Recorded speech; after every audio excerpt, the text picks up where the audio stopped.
أرخص موبايل بيشغل بابجي 60 فريم لسنة 2023 ويعتبر أحد ملوك الفئة المتوسطة. فتعال نشوف مواصفات الموبايل وتحكم بنفسك هل تشتريه ولا لا. أولا مميزات الجهاز. يأتي الجهاز بمعالج سناب دراجون 870 جي وهو أحد أفضل المعالجات حاليا، ويقدم تجربة ممتازة جدا في الألعاب زي لعبة بابجي. يا شباب بيقدم تجربة مثالية جدا في لعبة بابجي وبيديك 60 فريم ثابتين في لعبة بابجي، ومن المحتمل يا شباب ان ينزل تحديث 90 فريم عما قريب. كما ياتي ايضا الجهاز بشاشه ممتازه جدا بمقاس 6.7 بوصه بدقه 1080 في 2400 بكسل، وتعتبر دقه ممتازه جدا للالعاب، بحيث انها يا شباب هتديلكوا افضل تشبع الوان بشكل محترم وبشكل خرافي وبكواليتي عالي جدا. كما ان شاشه الجهاز تاتي بمعدل تحديث 120 هرتز وتدعم ال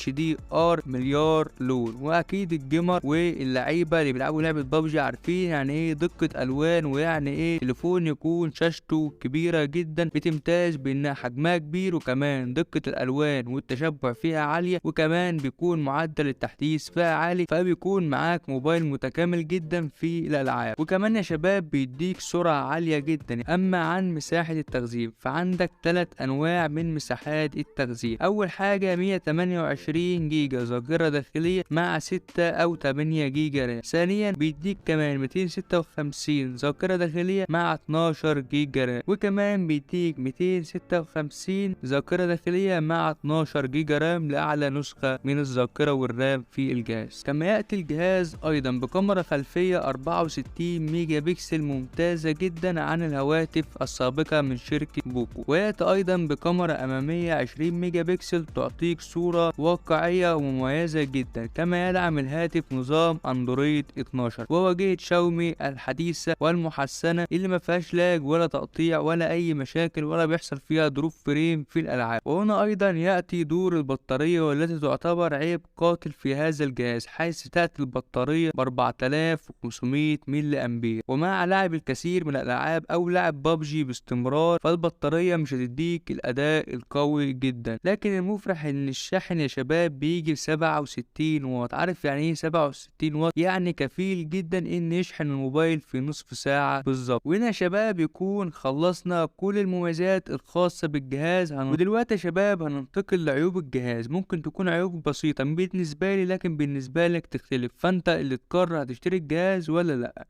اول حاجه واللي انا اتكلمت عليها وهو عيب قاتل وهو البطاريه، لان البطاريه حجمها قليل لكنه مديك شاحن ممتاز. طيب تاني حاجه يا شباب واللي انا لاحظتها ضعف في الكاميرا الاماميه في التصوير الليلي، مش في الموبايل ده فقط لا لكن في موبايلات شاومي عموما بيكون في مشكله في التصوير الليلي. تالت حاجه مفيش منفذ 3.5 مللي، ودي يعتبر للجيمر مشكله لانك عايز توصل سماعه وبتواجه لك ازمه، لكن الشركه بتعوضك وبتحط لك وصله تايب سي مع علبة الجهاز. وكمان يا شباب الجهاز ما بيدعمش تركيب كارت ميموري. وخامس حاجه بقى يا شباب وهي السخونه الملحوظه. اكيد كلنا عارفين ان اجهزه شاومي بيحصل فيها سخونه لكن مش على طول زي البوكو اكس 3، بتاخد وقت، يعني ممكن تلعب 5 أو 6 ايام وممكن تلعب 5 ساعات وما يحصلش عندك اي مشكله خالص. سادس حاجه بقى لو انت موجود في مصر لا يوجد ضمان محلي، الضمان الموجود ضمان دولي. اما عن سعر الجهاز على حسب توقيت مشاهده الفيديو، النسخه ال 128 6 جيجا رام موجودين حاليا في مصر ب 8000 جنيه، لكن لاحظ ان التوكيل هيكون دولي مش محلي.